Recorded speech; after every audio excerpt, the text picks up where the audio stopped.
What happened up there with Bernard Hopkins?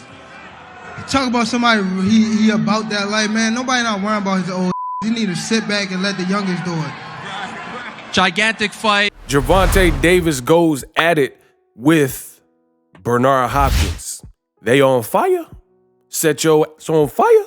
What up, Fight World? It's your boy Ego, and I'm back with some more boxing. I just watched the weigh-in, Gervonta Davis versus Ryan Garcia. Man, they got me hyped.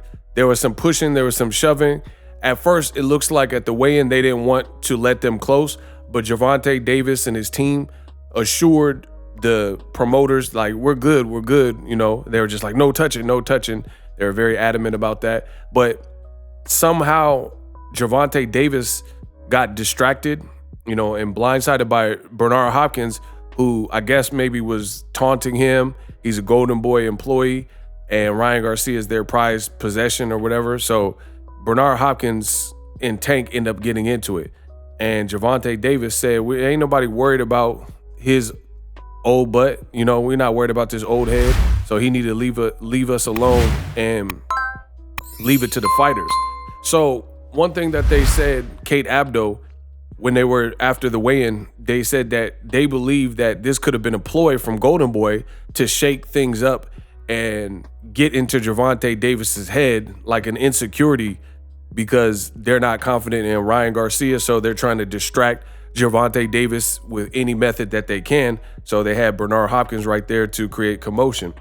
Unfortunately, I don't think that'll work, because Gervonta Davis seemed extremely locked in. He didn't look like he was bothered. I mean, he said what he said to BHOP, and he said no one's worried about him. He just sounded locked. He sounds stone cold, like Steve Austin. So I don't think that would work. Tomorrow night, after hours have passed and when the fight's on, I don't think he's going to be like, oh, but Bernard Hopkins and me got into it. So I don't really understand that angle. The other thing is, you got a guy like Gervonta Davis. He's been doing these types of great crowds, and he's had the bigger fights. He has the better resume. He's been a champion and these types of things. So I truly believe that Gervonta Davis is far more seasoned. He had over 200 amateur fights, but even as a pro, being with Floyd Mayweather for a large portion of his career, Mayweather Promotions, selling out with the Rolly fight, and he's carried this hype. So I feel it's going to be hard to knock him off of his pivot and distract him with like little mind games. And that's where experience comes in to play. When you've had big fight experience and tempers are flaring and weigh-ins, you tend to know how to deal with that and compartmentalize it a lot better. Calvin Ford also seemed very cool, very smooth. I mean, the other angle outside of just his pro boxing experience is his experience in the streets, just growing up in a place like Baltimore. I covered Tank's fight, so I went out to Baltimore, and I've been to many real cities. I could tell that Baltimore is a real city. If you know, you know. Baltimore, like, I went to the Starbucks, and the Starbucks was hood. You know what I'm saying? So just being from the inner cities and impoverished areas and rough areas and things like that, you got to keep your head on a swivel. So you're not, when someone starts yelling or people pull out a blick or what, you know what I'm saying? You got to know how to move. So I feel like it's going to be hard to get under Gervonta Davis's skin based on where he's from, based on his career, and really just his experience. But it was fun, great entertainment, seeing Tank and Bernard Hopkins have their issue.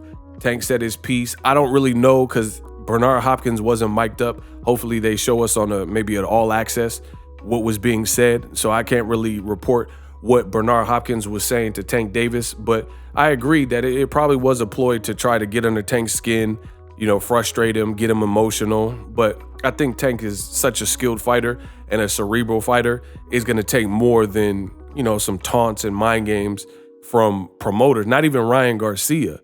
Now, I'm going to make a separate video for you good people about Ryan Garcia's weight.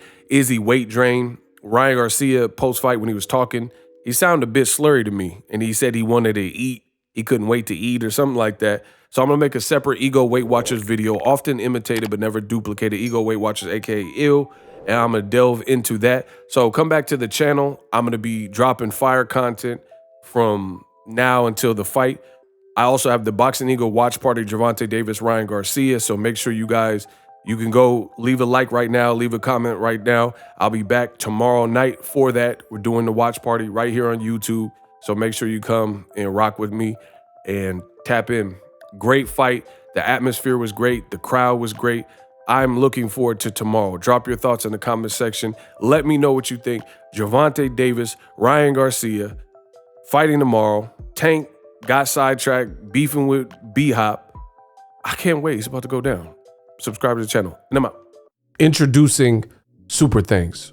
Right here on the official Boxingego YouTube. Super Thanks allows you, the viewers, to show a little bit of extra gratitude, which enables me as a full-time content creator to push out the content you need in the world of boxing. Underneath all the videos, you will see a heart with the $sign in it. You can enter any amount that you find suitable as a super thanks. A brand new interactive and colorful way to get your comments highlighted and noticed by not only myself, but other people on the YouTube platform. Super thanks, a unique and cool way to show and applaud us full-time content creators. Hopefully you guys enjoy the content. Super thanks.